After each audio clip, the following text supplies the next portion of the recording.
Hello বন্ধুরা, শুভরাত্রি। আবার নিয়ে এসেছি ছানার রেসিপি।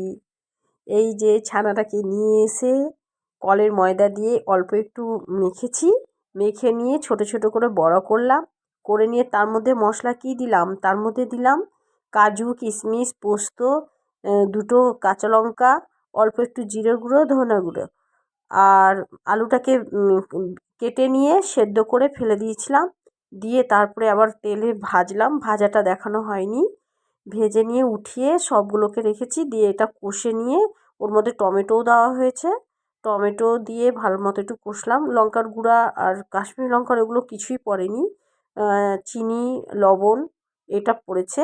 দিয়ে ভালো মতো করে ফুটিয়ে নিয়ে ওর মধ্যে ছানার বড়াগুলো দিয়ে দিলাম, দিয়ে সুন্দর করে শুকনো শুকনো করে নামালাম। ওহ, সেই লেগেছে খেতে। আর আমাদের বাড়িতে অনেকগুলো ছাদে গাছ আছে।